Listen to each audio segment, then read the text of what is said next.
Merci d'être avec nous aujourd'hui sur RCF Sarthe dans Ok Padré, votre émission qui répond aux questions des jeunes.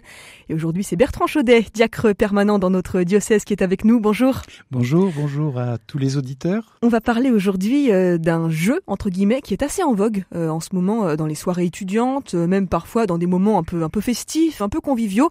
C'est le jeu de Ouija. Ça se passe avec les deux mains posées sur une planche. Il y a une sorte de petits morceaux de bois, sur lequel on pose le doigt. Voilà, qui bouge avec là-dessus. Voilà, oui. Des chiffres, des lettres.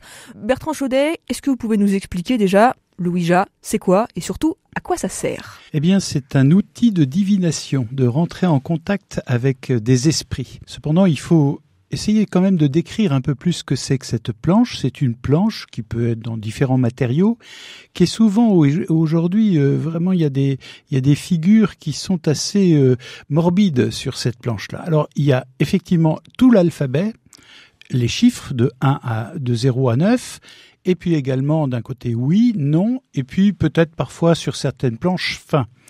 Donc on va interroger cette planche à l'aide d'un petit curseur, une petite planche qui va se balader sur cette planche-là et qui va donner des indications. Alors chacun des participants pose le doigt sur cette petite planche qui va montrer telle ou telle lettre de l'alphabet, et ces lettres-là ou ces chiffres vont donner des messages soi-disant venus justement d'entités que l'on ne connaît pas. Mais alors, elle se déplace comment cette petite planche qui indique des lettres, des chiffres ? Alors, c'est fou ça. Il y a trois cas de figure.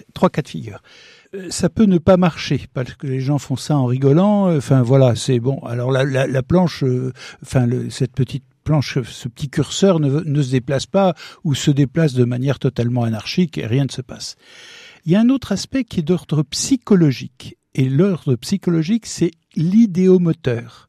C'est-à-dire que inconsciemment, eh bien, on peut déplacer un peu comme parfois le pendule ou d'autres médias qui nous introduisent dans le spiritisme, mais c'est l'aspect idéomoteur. C'est-à-dire que, si vous voulez, inconsciemment, parfois consciemment, mais souvent inconsciemment, on va déplacer le curseur ou le pendule en fonction de ce que l'on a comme état d'esprit, si vous voulez. Mais c'est d'ordre psychologique. Et on croit qu'effectivement, un message venu d'entités supérieures donc d'esprit, arrive d'esprit, mais en fait c'est d'ordre totalement psychologique, si vous voulez. Donc il faut bien distinguer les plans. Ça marche pas, un aspect psychologique. Et le troisième ? Et le troisième, qu'il ne faut pas écarter, c'est l'aspect spirituel. C'est le spiritisme. C'est-à-dire que le créateur crée un monde visible et invisible, et ce monde invisible, eh bien, on peut devenir par ces médiations-là, comme le Ouija, comme des aéroports de ce monde de l'invisible. C'est-à-dire que ils vont nous donner des indications tout à fait surprenantes, et comme on n'attrape pas les mouches avec du vinaigre, dans un premier temps, effectivement, les indications peuvent être positives. Et par conséquent, du type, qu'est-ce que vous voulez, je veux dire, vous allez avoir un avenir radieux, vous allez gagner beaucoup d'argent, enfin, des trucs, bon, voilà. Mais très souvent, c'est une amorce, c'est comme un premier pas, en fait, une première marche. Un apéritif du monde de l'invisible, mais du monde invisible toxique. Et à ce moment-là, effectivement, on peut se trouver, embarqué là où on n'aurait pas voulu aller au départ, là où on faisait les choses par jeu, là où on trouvait que c'était totalement inoffensif, et tout d'un coup, on est terrain d'atterrissage d'un monde qui nous dépasse, qui nous surpasse, et qui infléchit notre liberté. Pourtant, ça a l'air relativement inoffensif comme jeu, Bertrand Chaudet. Moi, je me suis renseigné là comme ça un petit peu avant notre émission. Il y a même des sites de magasins de jouets et de jeux pour enfants qui proposent des jeux de Ouija en boîte. Ça coûte pas cher, 30 €, 40 €.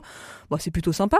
C'est plutôt sympa, cependant, vous voyez bien aujourd'hui le monde des sorciers, des sorcières, à travers Halloween, à travers tout ce monde de l'invisible qui est quand même terrifiant quand on regarde les figures qui sont proposées, ces dessins, ces masques, c'est quand même horrible. C'est comme il y avait une forme d'attraction vers le morbide.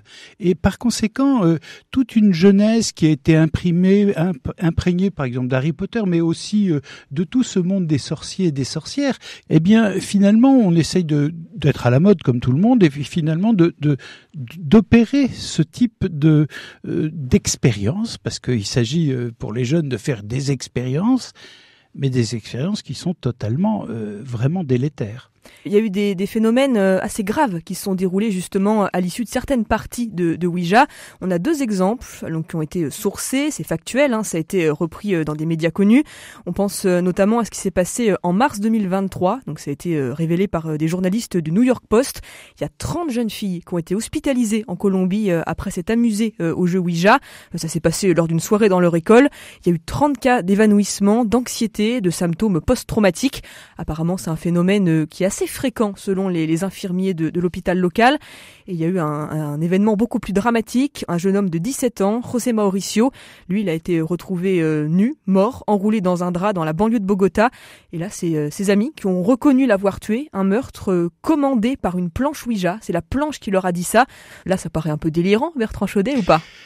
Non, malheureusement, c'est pas délirant et effectivement, comme je vous le disais, au départ, les choses paraissent totalement inoffensives. On demande si on va réussir l'examen, vous voyez, on pose des questions parce que on pose des questions à ce curseur et à cette planche, si vous voulez. C'est une sorte d'objet omniscient. Oui, c'est ça. C'est-à-dire, on fait appel à des forces invisibles, encore une fois, qui peuvent être provoquées sur le plan psychologique, par des micro-gestes dont on n'a même pas conscience. Là, si vous voulez, à cet endroit-là, il faut pas non plus forcer le trait. Bon, il peut y avoir quelque chose d'assez inoffensif. Par contre, quand il y a réellement appel aux esprits et que ce sont les esprits qui prennent finalement le dessus sur le groupe qui s'adonne à cette histoire-là, eh bien, ça peut effectivement entraîner des effets dramatiques comme ceux que vous venez d'évoquer. Pour un chrétien, ça peut être quoi, entre guillemets, les risques de s'adonner comme ça régulièrement à ce type de jeu ?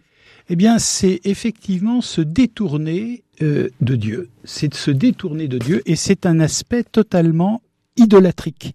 On fait appel à des entités et on croit effectivement...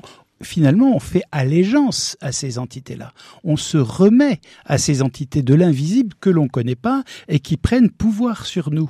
Et précisément, cette histoire-là, c'est un péché d'idolâtrie, c'est un péché aussi que de procéder à des arts divinatoires.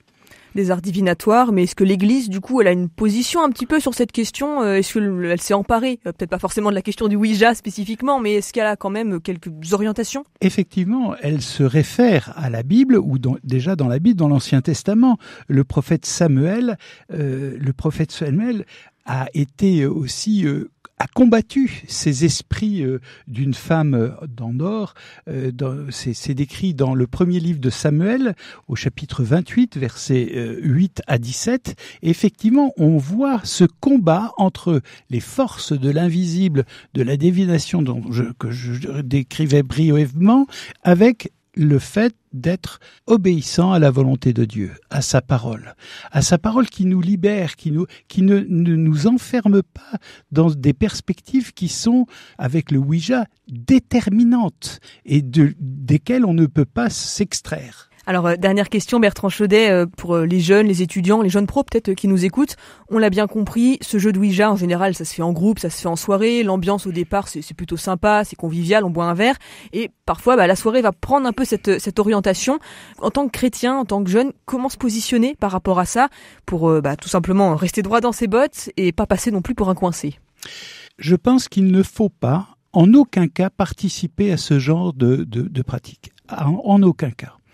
Alors, on peut dire notre désaccord, tranquillement.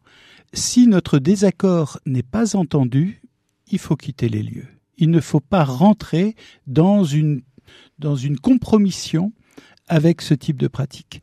Il faut tout simplement ne pas faire descendre forcément, mais dire sa désapprobation. Si on pose la question de témoigner de ce qui nous habite pour pouvoir ne pas rentrer dans ces pratiques, et puis si notre parole n'est pas entendue, il faut tout simplement quitter les lieux. Est-ce qu'il y a un point que vous souhaiteriez ajouter, Bertrand, avant qu'on se quitte ? L'amour de Dieu nous libère. Les pratiques de type divinatoire nous enferment. Eh bien, il nous faut nous recommander à Dieu et faire sa volonté. Merci beaucoup pour toutes ces précisions et toutes ces explications de nouveau très claires. Bertrand Chaudet, diacre permanent dans notre diocèse. Merci. À bientôt.